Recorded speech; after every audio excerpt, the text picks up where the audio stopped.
Case number 7 की तरफ आए। Case number 7 is find the smallest integer value of n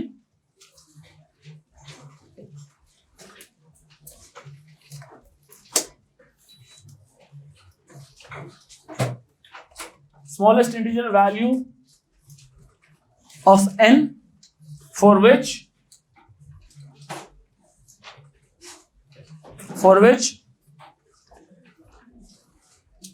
480n is a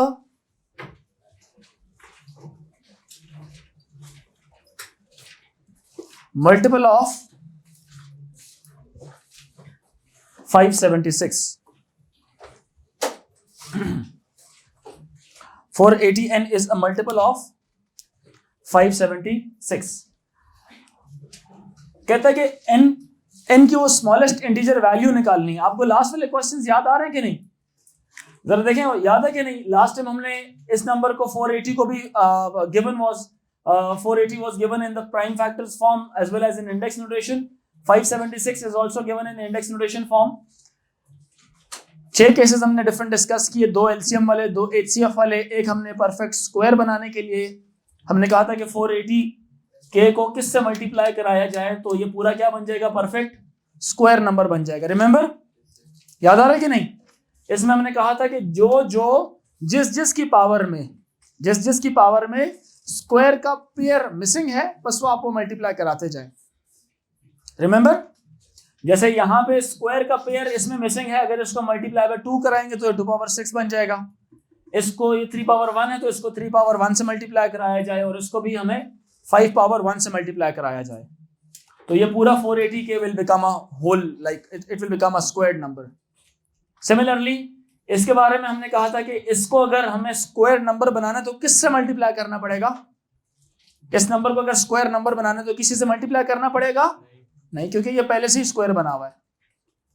because it is 2 square into 2 square into 2 square, it's an even power which can be now उसको divide करके हम लोग squares की सूरत में लिख सकते हैं।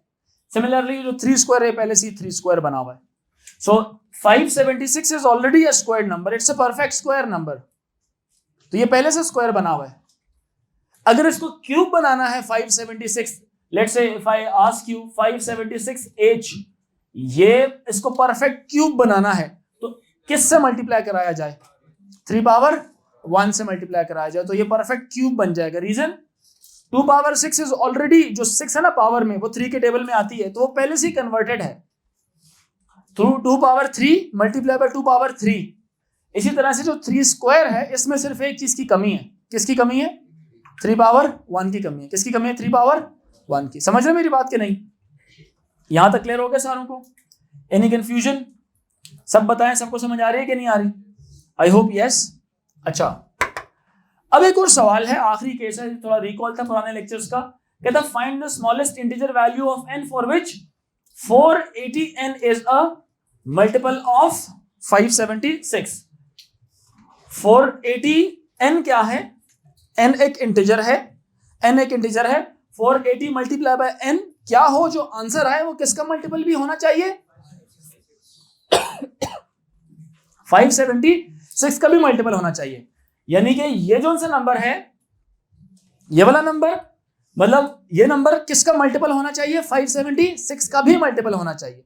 यानी कि जितने भी इसके आंसर्स आएंगे, 480 multiply bye 1, 480 multiply bye 2, 480 multiply bye 3, 4, 5, 6, 7, बड़े बड़े आंसर्स आते रहेंगे उसके, वो तमाम क्या होंगे? 480 के मल्टीपल्स होंगे। यस और नो? कहते हैं कि ये n कौन सा नंबर होना चाहिए? What is the smallest value of this n so that या सच दैट कि 480n इज अ मल्टीपल, वो मल्टीपल हो किसका? इसका भी मल्टीपल हो।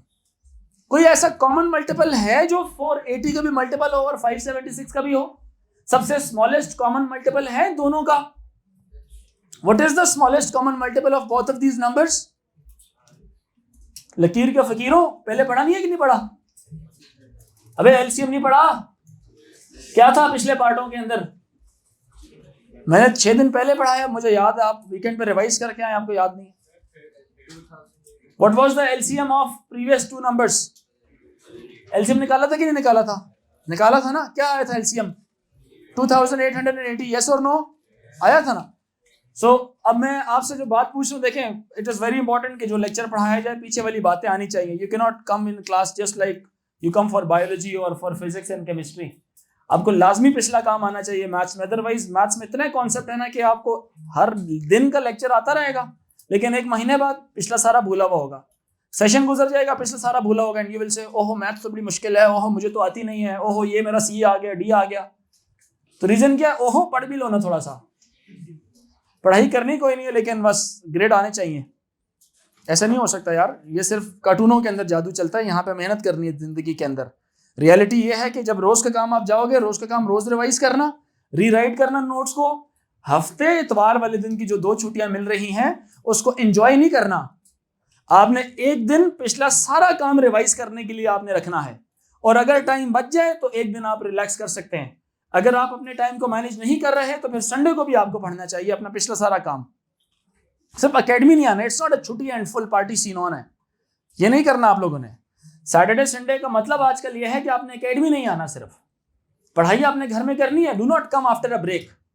मतलब देखिए ना, आप 2 दिन बाद आप आएंगे, दिमाग पूरा ब्लैंक आउट हुआ होगा। So find the smallest integer value of n for which 480n is a multiple of 576। पहले तो इस बात को भी समझें कि 480 और n आपस में क्या हो रहे हैं? मल्टीप्लाई। तो इनके जो आंसर्स आएंगे वो भी मल्टीपल्स ही हैं 480 के। किसके मल्टीपल्स हैं? 480 के मल्टीपल्स हैं। और ये बात जो उसने लिखी है इज अ मल्टीपल ऑफ 576, वो 576 का भी मल्टीपल हो और 480n क्या है? ये तो इटसेल्फ एक मल्टीपल है, यस और नो? बिकॉज अगर मैं n की जगह 1 लगाऊं तो वो फर्स्ट मल्टीपल होगा, 2 लगाऊं तो क्या होगा? सेकंड मल्टीपल, 3 लगाऊं तो आंसर क्या आएगा? Fourth multiple.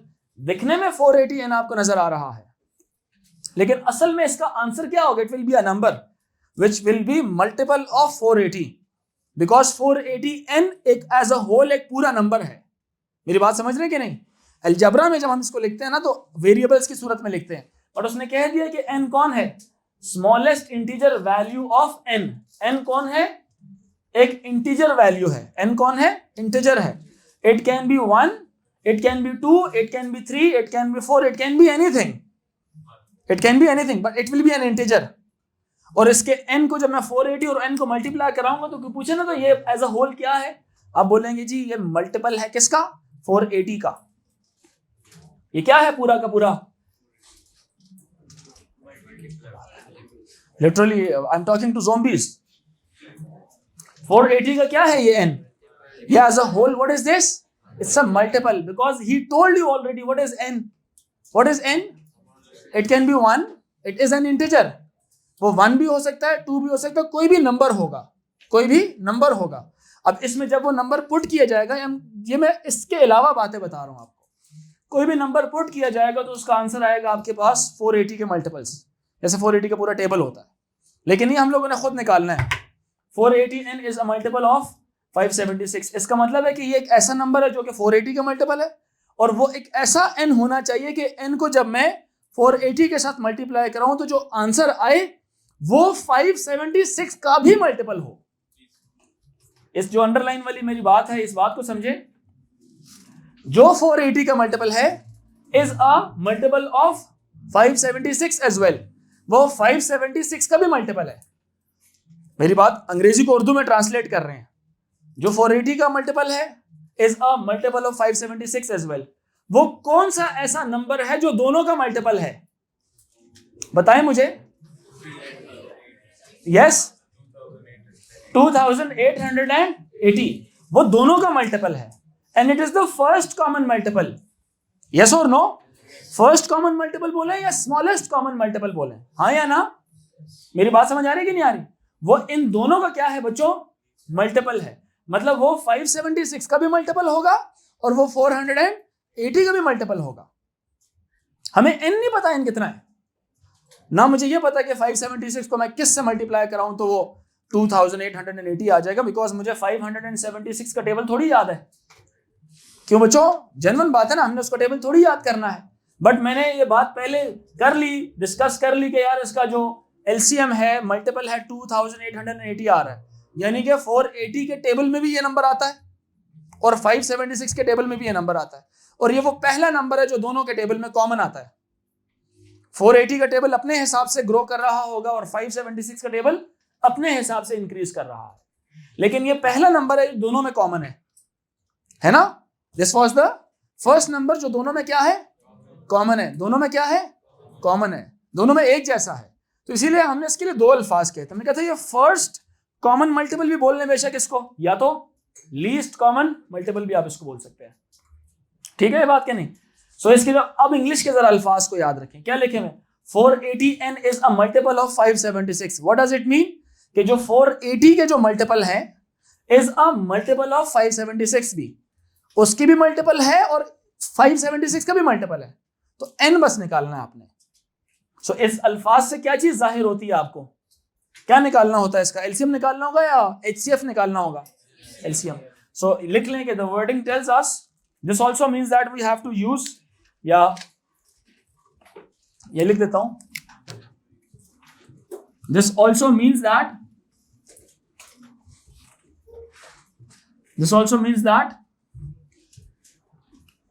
we have to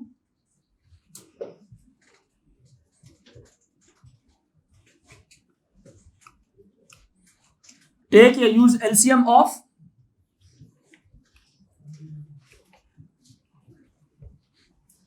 480 and 576. 480 and 576. तो स्टेप नंबर 1 में क्या होना चाहिए?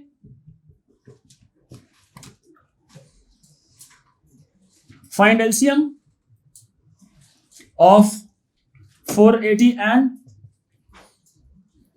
अलग से निकालेंगे या पहले से निकला हुआ है? अगर निकालना भी पड़े बच्चों तो ये इंडेक्स नोटेशन गिवन है, बहुत ही आसान होगा, निकल आएगा ना? पिछले पार्टों में हमने निकाला था, दैट वाज 2880 जी। बेहतरीन बात आपने की। अगर इंडेक्स नोटेशन में गिवन हो तो इंडेक्स में लिखें, बहुत आसान हो जाएगा। मैं आगे लिख देता हूं। इसकी इंडेक्स नोटेशन क्या थी बेटा? नाम क्या आपका? फातेह। फातेह इंडेक्स नोटेशन बोलो। 6 है, 3 की पावर 2 और 5 पावर 1। अगले पार्ट में आसानी हो जाएगी इसके लिए अगर आप इंडेक्स नोटेशन में लिखते हैं। तो स्टेप नंबर 2 क्या है? क्या था जी हमारे पास? 480n था ना? 480 को हम किससे मल्टीप्लाई कराएं तो आंसर कितना आ जाए? 2880। 6 तो कैलकुलेशन के बाद निकल आएगा। 480 multiply by n is equal to 480। लेकिन उसको इंडेक्स में कन्वर्ट करें, आसान हो जाएगा। Girls and boys, this was the line जो ब्लैक पेन में लिखी है, but I don't like it. I would like to write it in index notation. पहले इसको समझ लें कि ये जो सा नंबर है, this number is a multiple of 576 as well as 480। So 480 को मैं किससे मल्टीप्लाई कराऊं तो वो 2880 आ जाए। तो मुझे वो किससे मल्टीप्लाई करने के लिए मुझे ये कहानी करनी पड़ेगी, 2880 divided by 480। If you have calculator well and right, if you don't have calculator फिर तो आपको पता है कि बड़ी टेंशन बन जानी है। तो उससे बचने के लिए हम क्या करेंगे? इसके इंडेक्स नोटेशन, जीसीई वाले बच्चे हाथ खड़ा करें, जीसीएसई वाले, जीसीई वाले हाथ खड़ा करें, ओ लेवल वाले, और आईजीसीएसई वाले, आईजी वाले रेज योर हैंड्स। ओके, हाथ नीचे कर लें। फिलहाल तो मैंने मना किया है ना कि भी कैलकुलेटर यूज नहीं करना तब तक जब तक मैं खुद ना कहूं, जब तक हमें खुद जरूरत नहीं पड़ती कैलकुलेटर नहीं यूज करना। बट एग्जाम्स में आईजी वालों को ये अलाउड है कि आप कैलकुलेटर में बेशक पेपर 2 है या पेपर 4 है, आप उसमें इसको सॉल्व करके आप आंसर निकाल सकते हैं उसका। लेकिन जो जीसीई वालों का पेपर 1 पेपर 2 होता है, 1 में कैलकुलेटर्स अलाउड नहीं होता है। तो उनको ना बगैर कैलकुलेटर के क्वेश्चंस को सॉल्व करने की ट्रिक्स का पता होना चाहिए। क्यों बच्चों? तो ट्रिक क्या है? 280 को आपने इंडेक्स नोटेशन में कन्वर्ट किया, 480 को भी इंडेक्स नोटेशन में। आप ना करें, गिवन है, गिवन है कि नहीं? देख के बताओ जरा। 2 power 5 into 3 power 1 into 5 power 1। सो कटिंग आसान हो जाएगी, मुश्किल हो जाएगी? ये वाली पावर इसके साथ कैंसिल आउट हो गई। और पावर्स की कैंसिलेशन कैसी होती है? सिर्फ -1 करेंगे पावर में से। इसी तरह से 2 पावर 5 कैंसिल आउट होगा, पावर 6 में से 5 पावर सब्ट्रैक्ट कर देंगे गर्ल्स एंड बॉयज।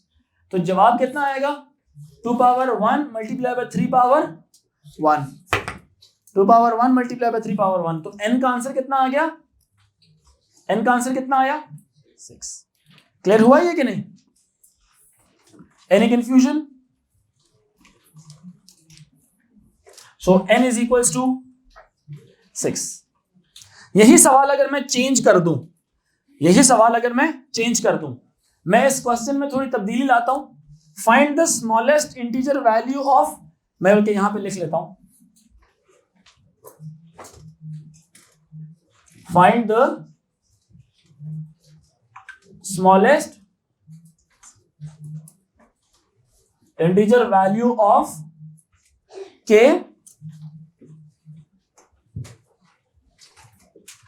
या such that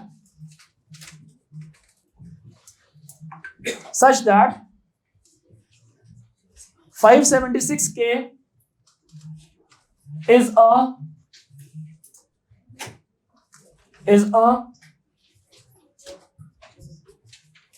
multiple of 480। सवाल थोड़ा सा चेंज कर दिया मैंने, नहीं तो आई डोंट थिंक।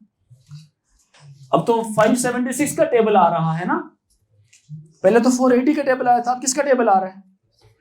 वो कौन सा नंबर है जो इन दोनों का मल्टीपल आता है? What is the first common multiple of these two numbers? 2880। अब क्वेश्चन में सिर्फ चेंजिंग क्या आनी है? 576 into k is equals to 2880। अब क्या होगा? k is equals to 2880 divided by 576। सो ये आप कैसे कह सकते हैं कि जब हम इस नंबर को 2880 को 480 से डिवाइड करें तब भी आंसर 6 आएगा, और 576 से डिवाइड करें तब भी आंसर 6 आएगा? Is it mathematically possible? कभी भी नहीं, हो ही नहीं सकता, क्योंकि डिनोमिनेटर थोड़ा सा भी डिफरेंट हो ना डिनोमिनेटर, तो ओवरऑल आंसर क्या आता है? डिफरेंट। इसका आंसर हम निकाल लेते हैं, 2 power 6 into 3 square into 5 power 1 divided by 26 into 3 का square. So what will be the answer? ये तो सारे कैंसिल आउट, आंसर आ गया 5। सो k इक्वल टू 5। अच्छा, इस k इक्वल टू 5 का मतलब यह है कि अगर मैं 576 को 5 से मल्टीप्लाई कराऊंगा ना, तो जो आंसर आएगा it will be multiple of 480 as well. So 5 is the smallest number. 5 एक ऐसा नंबर है जो सबसे छोटा नंबर है, जिससे मैं 576 को मल्टीप्लाई कराऊं तो जो आंसर आएगा ना, it will be multiple of 480 as well. अल्फाज समझ रहे मेरे कि नहीं? कि जो 576 मल्टीप्लाई बाय k है ना, it's the table of 576। k is an integer value, it is sometime 1 या 2 या 3 या 4 या 5 या 6 या 7 या dot dot dot dot so on. Clear हो रही है मेरी बात की नहीं? वो 576 के टेबल्स हैं। अगर मैं k को 1 रख देता हूं तो 576 मल्टीप्लाई बाय 1 इज 576। 2 रख देता हूं तो आंसर डिफरेंट, 3 रख देता हूं तो डिफरेंट। कोई एक नंबर तो ऐसा जरूर आएगा जो कि 480 का भी मल्टीपल होगा, और एक नहीं बहुत सारे आते जाएंगे आगे। There will be lot of common multiples, but this one is the smallest common multiple. That smallest common multiple will give you k की सबसे छोटी वैल्यू। देगा ये। अदरवाइज 2880 के बाद जो अगला नंबर है ना, वो गालिबन कोई ये है ना 2880, अगला आएगा कोई 5000 एंड गालिबन 200 एंड इस तरह से कुछ बड़ा सा नंबर आ जाएगा, क्या नहीं? जो अगला कॉमन मल्टीपल होगा दोनों का कौन सा होगा? इसका डबल 5760, फिर उसके भी बड़ा कॉमन मल्टीपल होगा, इसी को 3 से मल्टीप्लाई करो, इसी को 4 से करो, सारे कॉमन मल्टीपल आते रहेंगे, but this is the smallest common multiple. Clear हो रही मेरी बात क्या नहीं? It is the smallest common multiple दोनों का। क्लियर हुआ? एक हेडिंग लिखें, सम इंपॉर्टेंट कॉन्सेप्ट्स। एक हेडिंग लिखें,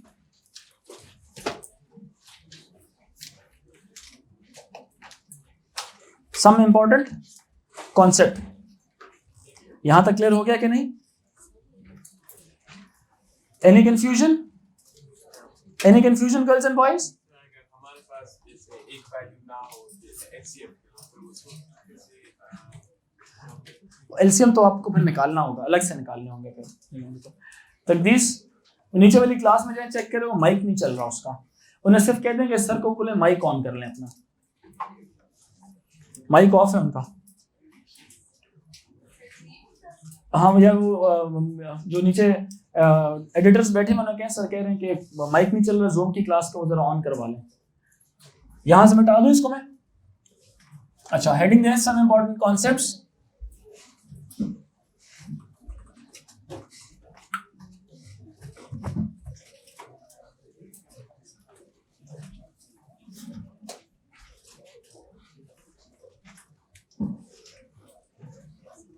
अच्छा जी, इंपॉर्टेंट कॉन्सेप्ट्स बात नहीं प्लीज। कुछ 2-4 इंपॉर्टेंट कॉन्सेप्ट्स हैं ये मैथ्स के ही, लेकिन हमारे पहले पेपर में आते हैं, पेपर 1 में या पेपर 2 में आप कह लें, जो आईजी वाले बच्चे हैं, ठीक है। सबसे पहली चीज है जी average of 2 numbers. Average of 2 numbers. Average किसको कहा जाता है? ये हाफ वे को भी कहा जाता है। Halfway of any, halfway of 2 numbers है तो 2 नंबर्स का halfway of, you can say any number of या any quantity of numbers. Halfway of any quantity of numbers. अगर 2 नंबर्स होंगे, सिंपल आपने काम करना है, दोनों को ऐड करेंगे, डिवाइड बाय 2 कर लेंगे, ठीक है। सो ये हमारा जो मेन कॉन्सेप्ट है, ये क्या आएगा इसका? Add both numbers and divide by 2। 2 numbers को ऐड करेंगे और सिंपली डिवाइड बाय 2 कर देंगे। For example,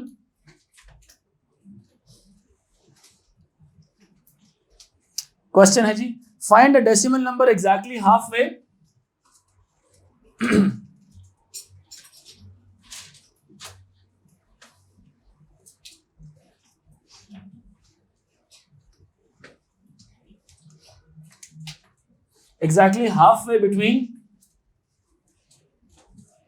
exactly halfway between 0.1.01 and 1.02। अब 2 नंबर्स हैं आपके पास, ये वाला और ये वाला। अब एग्जैक्टली हाफ वे का मतलब होता है आपने क्या चीज निकालनी है? एवरेज। 1. हाफ वे बोल ले बच्चों लफ्ज, या एवरेज का लफ्ज इस्तेमाल कर ले, बात एक ही है। 1.01 plus 1.02 divided by 2। Divided by क्या हो जाएगा? 2 से डिवाइड कर लेंगे, तो इसका आंसर क्या आएगा? ये 2.03 डिवाइडेड बाय 2। 2.03 divided by 2। फिर इसका आंसर आ जाएगा, जरा तवज्जो से सुनना, 1.0। 2 1s are 2, 2 1s are 2, decimal अपनी जगह पे, 0 अपनी जगह पे, 3 को डिवाइड करना है तो 3 हो जाएगा 15। समझ आ रही है कि नहीं? क्योंकि यहां पे 3 के बाद भी क्या है, क्या लगा हुआ है यहां पर? 0। गर्ल्स एंड बॉयज क्या लगा हुआ है? 0। तो हम जब 2 से डिवाइड करेंगे 3 को, तो 2 1s are 2, 1 आगे कैरी चला जाएगा, तो ये 10 के तौर पे ऐड करेगा, फिर 5। तो बगैर कैलकुलेटर के इसको हमने इस तरह से डिवाइड करना है। क्लियर हो रही है यहां तक बात के नहीं? अब इसके अलावा एक और भी सवाल आता है, फाइंड अ फ्रैक्शन मिडवे, या find half way of 1/2 and 1/3। Find half way of 1/2 and 1/3। इसमें क्या करेंगे? कॉन्सेप्ट चेंज या सेम? कॉन्सेप्ट सेम या चेंज? बताएं बच्चों। सेम। तरीका सिर्फ ये होगा, करना दोनों को ऐड है और डिवाइड बाय 2। तो मैं जरा आसान प्रोसेस करता हूं। क्या वाला भला? 1/2 प्लस 1/3 डिवाइडेड बाय, किसी को एतराज तो नहीं है इससे बच्चों? जब मैं एलसीएम ले लूंगा, 2 और 3 का एलसीएम क्या होता है? 6। 2 और 3 का एलसीएम है 6। ठीक है, तो इसको भी 6 बनाइए, दूसरे को भी 6 बनाइए। इसको मल्टीप्लाई बाय 3 किया जाएगा, इसको भी 3 से, इसको मल्टीप्लाई बाय 2 और इसको भी मल्टीप्लाई बाय 2 किया जाएगा। तो जवाब आ जाएगा 3/6 plus 2/6 and it is multiply by 1/2। Multiply by 1/2। Answer कितना आएगा आपका? 5/6 मल्टीप्लाई बाय 1/2। देखे ना, डिवाइड बाय 2 को जब भी आपने मल्टीप्लाई में तब्दील किया तो वो रेसिप्रोकल नहीं लेते होते, रिमेंबर? रेसिप्रोकल लेते होते हैं। तो अब इसके बाद जवाब कितना आ जाएगा? 5/12।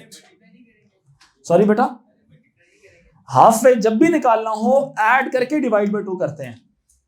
हमने कब, हमने देखें 5 का मिसाल ले रहा हूं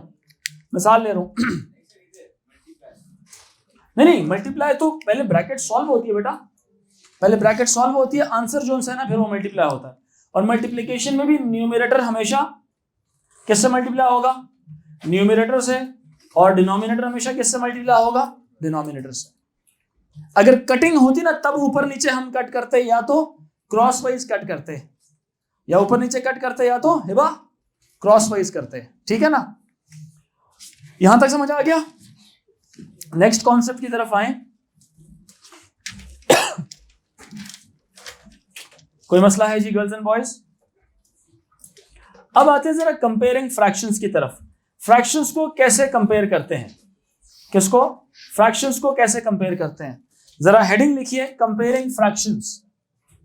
this was the first concept. Now second concept.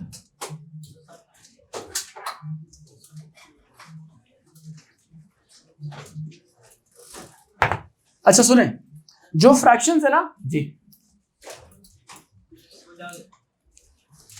जो फ्रैक्शंस है ना, फ्रैक्शंस क्या होती हैं? तवज्जो रखें प्लीज। फ्रैक्शंस क्या होती हैं? न्यूमरेटर एंड डिनोमिनेटर्स होते हैं उसके अंदर। ठीक है, आपने अगर दो फ्रैक्शंस को आपस में कंपेयर करना है ना, कि कौन सी वाली फ्रैक्शन छोटी है और कौन सी वाली फ्रैक्शन बड़ी है, कौन सी फ्रैक्शन छोटी है और कौन सी फ्रैक्शन बड़ी है, वो देख के कभी भी आइडिया नहीं हो सकता, क्योंकि न्यूमरेटर्स में डिफरेंट वैल्यूज हो सकती है, डिनोमिनेटर्स में डिफरेंट हो सकती हैं। तो आप हमेशा क्या करेंगे, उनके डिनोमिनेटर्स को सेम बनाएंगे by taking LCM. Add subtract नहीं कराना, just try to make their denominators same. उनके डिनोमिनेटर्स जब सेम बन जाएंगे तब आप देख लेना कि न्यूमरेटर में कौन छोटा और कौन बड़ा है। When denominators are same then numerator must be compared. और जो जिसका न्यूमरेटर बड़ा है वो पूरी फ्रैक्शन एज अ होल बड़ी है, जिसका न्यूमरेटर छोटा है उसकी whole fraction as a whole छोटी है। क्लियर है मेरी बात कि नहीं? सो लिख लें अपने पास, we can compare the fractions only when the denominators are same. We can compare the fractions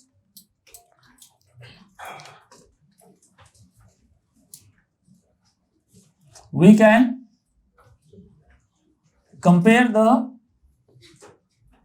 fractions only when the denominators are same.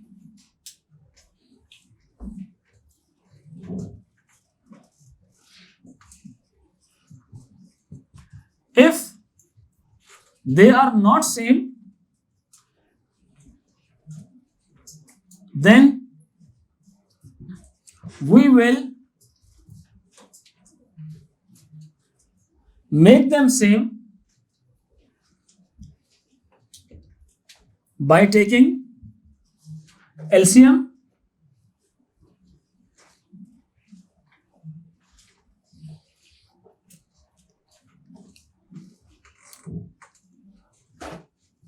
and finally compare the numerators and finally compare the numerators. तवज्जो रखें, सबको समझ आ रही मेरी बात कि नहीं? सब बताएं, सबको समझ आ रही है? Once the denominators are same, then we can compare the numerators. और ये सिर्फ कब होता है बच्चों? ये सिर्फ कब होता है? Once denominators are same. एक दफा डिनोमिनेटर सेम हो जाए फिर आप उनको कंपेयर कर सकते हैं। सबको क्लियर हो रही है मेरी बात कि नहीं? एक एग्जांपल कर लेते हैं।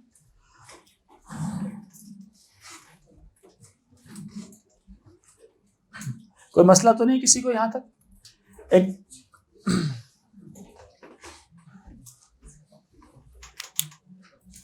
Compare the fraction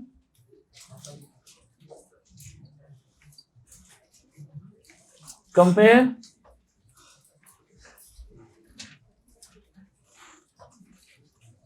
the fraction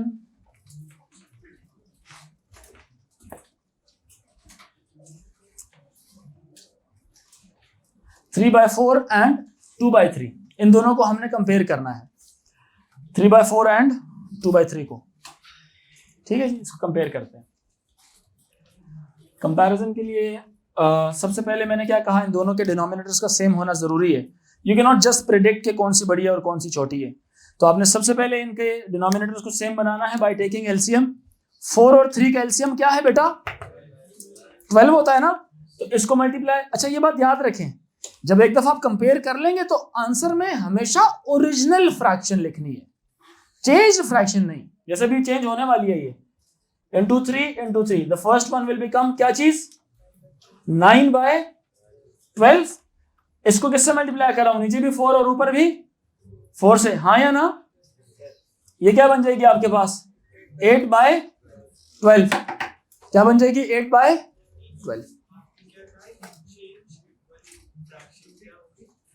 पूरा 8 पे।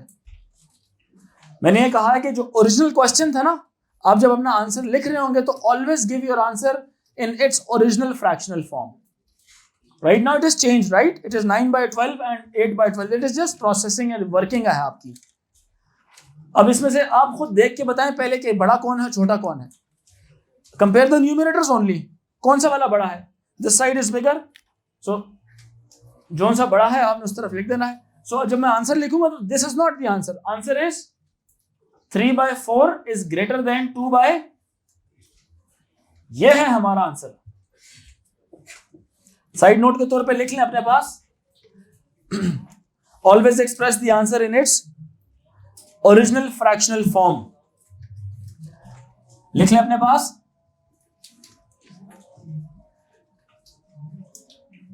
Always express the answer in always express the answer in its original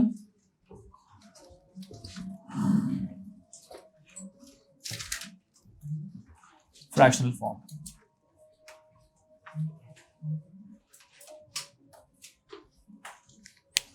One more concept.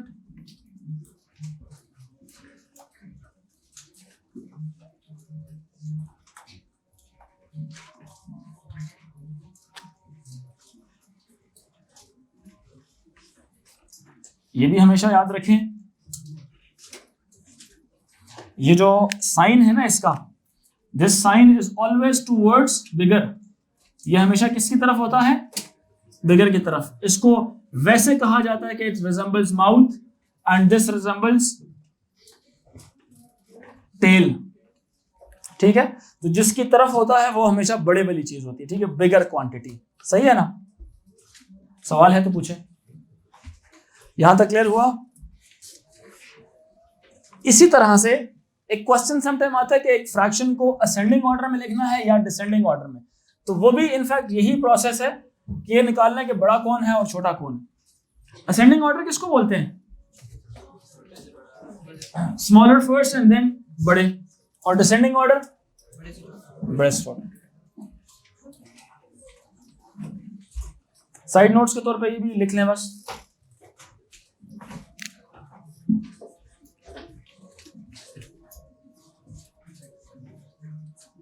Ascending order क्या होता है?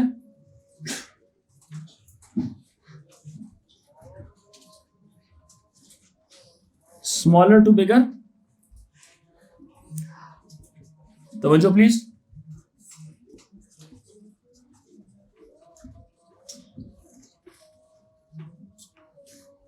डिसेंडिंग ऑर्डर क्या होगा?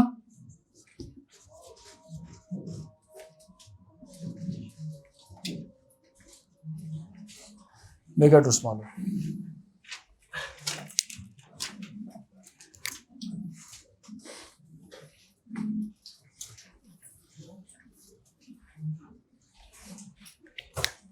एनी कंफ्यूजन यहां तक?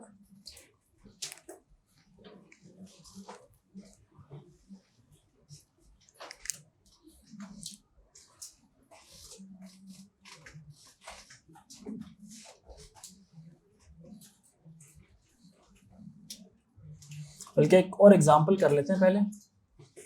Right in the order starting from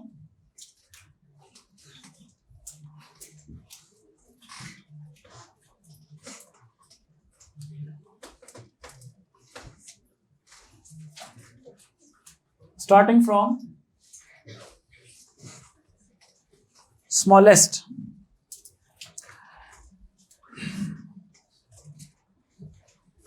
(66 over 100), 0.6, 0.67,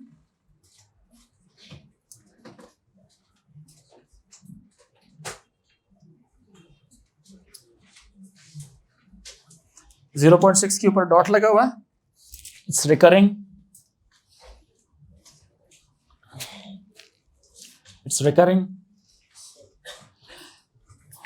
right side वाली सारी बातें लिख ली हैं गर्ल्स एंड बॉयज? राइट वाली सारी लिख ली है? अच्छा, अब जरा लेफ्ट की तरफ आए। हमने पहले कहा कंपेयरिंग फ्रैक्शंस। जब हम फ्रैक्शंस को कंपेयर कर रहे थे हमने कहा था कि जी डिनोमिनेटर्स का क्या होना जरूरी है? सेम होना जरूरी है। जब डिनोमिनेटर सेम हो जाएंगे फिर न्यूमरेटर्स को इजीली आप कंपेयर कर सकते हैं। लेकिन जब मैं यहां पे आता हूं ना, कुछ फ्रैक्शंस हैं और कुछ डिनोमिनेटर्स हैं, तो जरा अब्दुल्ला आपने तवज्जो, आपका नाम क्या बच्चे? हाँ अब्दुल्ला। तो जब भी मैं अब्दुल्ला बोलता हूं आप रिएक्ट ही नहीं करते हैं। हाँ नहीं सुना क्योंकि सो रहे थे। तवज्जो दे देनी। अब्दुल्ला पूरा नाम क्या है? अब्दुल्ला बाबर। अब्दुल्ला बाबर व्हाइट बोर्ड पे तवज्जो दें, फर्स्ट रो में बैठे हैं आप। मैंने भी क्या बात बोली? मैंने कहा अब एक क्वेश्चन ऐसा आ गया, पहले तो फ्रैक्शंस थी ना, तो फ्रैक्शंस में तो सारी ही फ्रैक्शन बनी हुई है, तो it's very easy, just compare the numerators after making denominators same. देखिए मेरी बात याद रखें, do not think like a school teacher will give you a question, जो कि उसने पढ़ाया वही आपको आएगा। Examiner he just gives you paper जो कि उसने अपनी स्पेसिफिकेशन में मेंशन किया हुआ है। हर टॉपिक में सबसे सीनियर कॉन्सेप्ट वो देगा आपको, हर टॉपिक का। आप इस बात को जरा याद रखें, जो आपके एग्जाम्स में क्वेश्चंस आ रहे हैं बच्चों, वो ओ लेवल के एंड कॉन्सेप्ट्स में से आएंगे। यानी कि कोई भी चीज पढ़ाता है ना, तो यूं समझ ले जहां पे उस कॉन्सेप्ट का एंड होता है ना, वो वाली बात आपसे पूछी जाएगी। बेसिक कभी भी नहीं पूछेगा आपसे। वो बेसिक पूछ ली तो फिर तो वो तो छठी क्लास का सवाल हो गया, 7वीं का हो गया, 8वीं का हो गया, 9वीं का हो गया। 10वीं क्लास का सवाल बनने के लिए जरूरी है कि स्टैंडर्ड 10वीं का ही हो, एंड कॉन्सेप्ट हो हर चीज का। तो अब जब मैं इसकी तरफ उस तरफ आगे, मैंने बता दिया आपको कि जब फ्रैक्शंस डिफरेंट आएंगी आप उनके न्यूमरेटर्स को कंपेयर करना, but after making their denominators same. यहां पे कुछ फ्रैक्शंस हैं और कुछ डेसिमल्स हैं।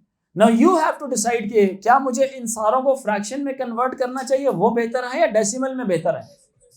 डेसिमल में बेहतर है।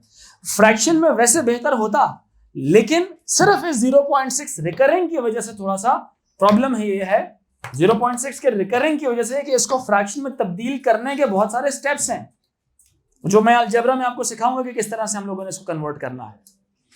तो इतना लंबा हम काम नहीं कर सकते, हम इसको डेसिमल्स में कन्वर्ट करते हैं, it's very easy.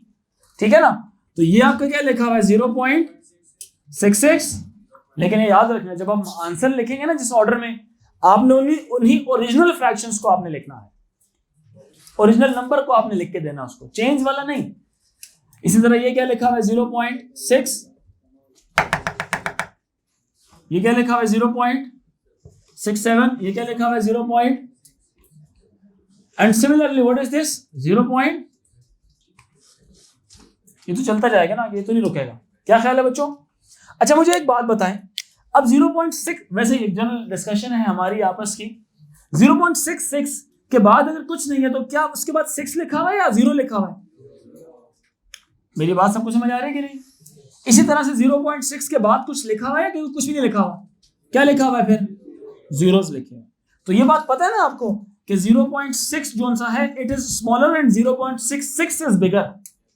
Reason is that कि because the second decimal place over here it is 0 and its second decimal place is 6.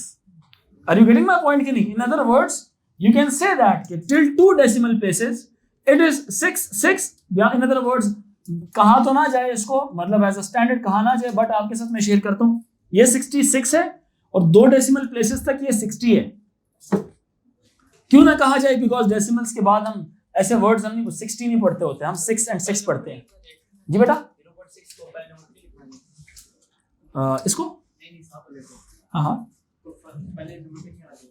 नहीं, ये तो बात आपकी सही है कि ये 6 और 6 आपस में कंपेयर होता है, लेकिन मैं ये बात कर रहा था कि ये डिसाइड कैसे होता है कि कौन सा नंबर बड़े वाला है. यहाँ पे तो 0.6 लिखा हुआ था ना, तो कुछ बच्चे पास्ट में ऐसा था कि वो उसको बड़ा मान लेते थे. तो मैं वो पुराने लेक्चर सर याद कर रहा हूँ कि उस वक्त बच्चों के जहन में जो कंफ्यूजन थी उसको मैं पहले से अपने अल्फाज में क्लियर कर रहा हूँ कि हो सकता है आप लोगों के भी वही मसले हों.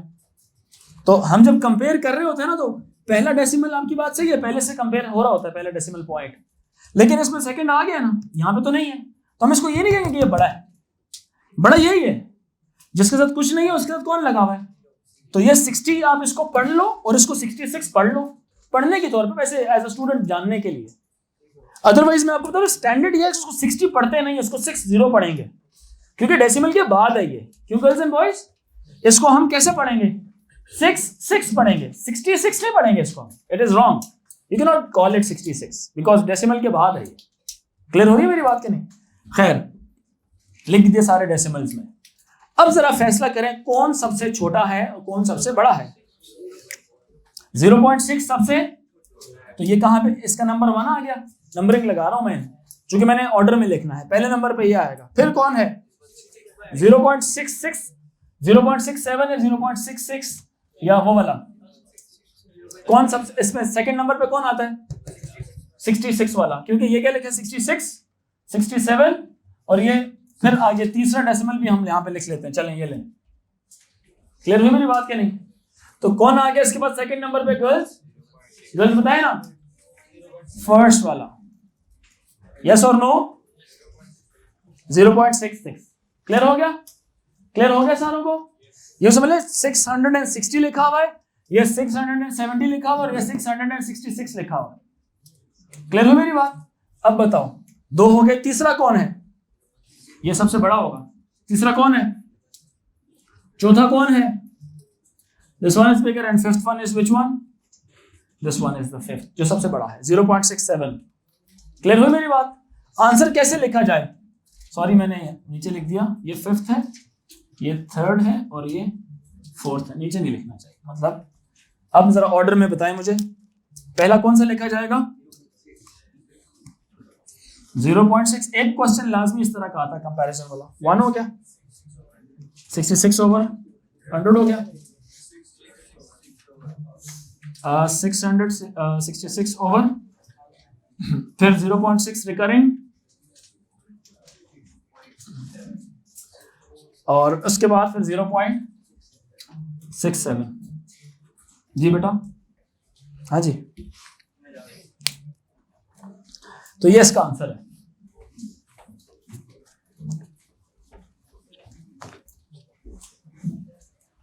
एक छोटा सा नोट लिख लें अपने पास.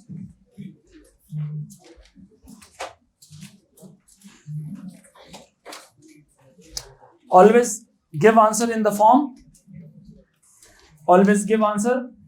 Always write the answer. लिखवा दिए? Always write the answer in actual. Always write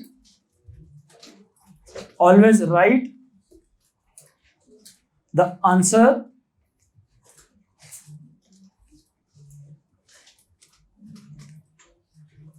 in the form in which question is given.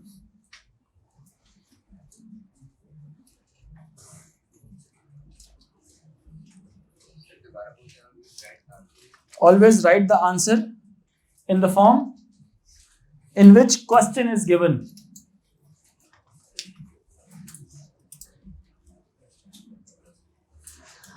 अगला कितने कॉन्सेप्ट्स हो गए? ये दो हो गए। तीसरा लिखें। तीसरा कौन सा था? फर्स्ट कौन सा था? फ्रैक्शंस का। ये दो कॉन्सेप्ट्स हुए। एग्जांपल्स मैंने पीछे दो करा दी थी आपको। ओके,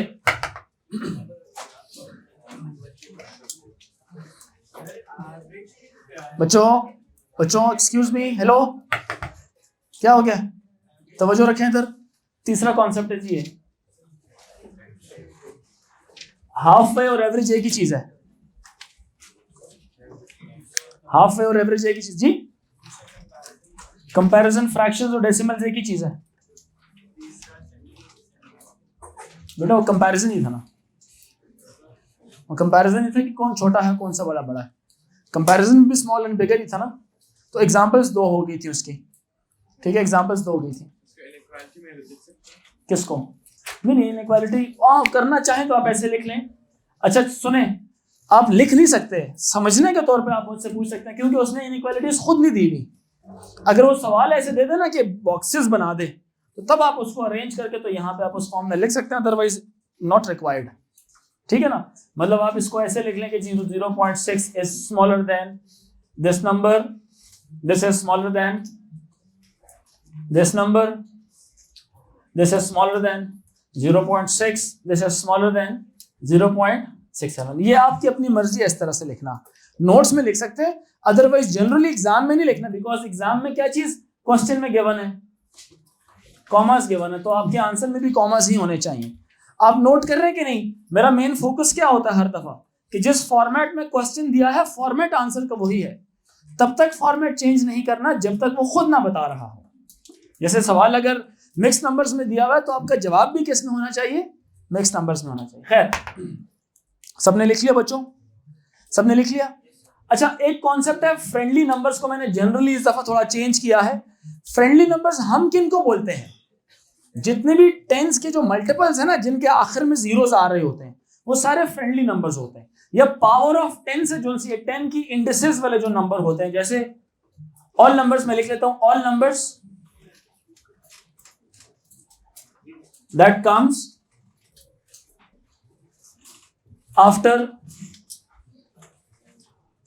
we evaluate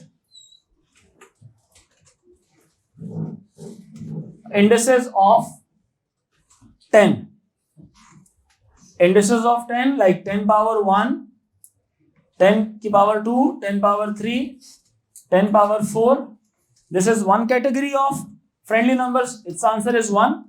इसका आंसर कितना आएगा? 10 को कितनी दफा लिखना है? 2 दफा मल्टीप्लाई करना है। 10 into 10 that will be 100। इसका क्या मतलब है? What is this? 1000। इसका क्या मतलब है? मुझे बताएंगे बच्चों, इसका क्या मतलब है? क्या मुझे कैलकुलेटर से सॉल्व करना है या खुद से ही आंसर पता चल जाएगा? क्या होगा? 1 के साथ कितने जीरोस लगाऊं, या 10 को कितनी दफा 10 के साथ मल्टीप्लाई कराऊं? 12 टाइम्स। तो 1 2 3 4 5 6 7 8 9 10 11 और 12। They are particularly known as friendly numbers. इनके बाद कैटेगरी 2 आती है, सेकेंड कैटेगरी फ्रेंडली नंबर्स की।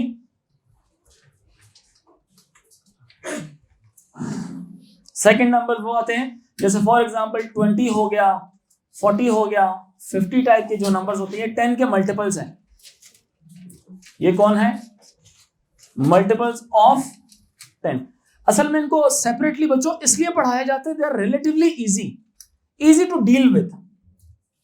जैसे मिसाल के तौर पे मैं आपसे पूछूं, मुझे बताओ फॉर एग्जांपल 21 का स्क्वायर क्या है, तो आपको याद करना पड़ेगा।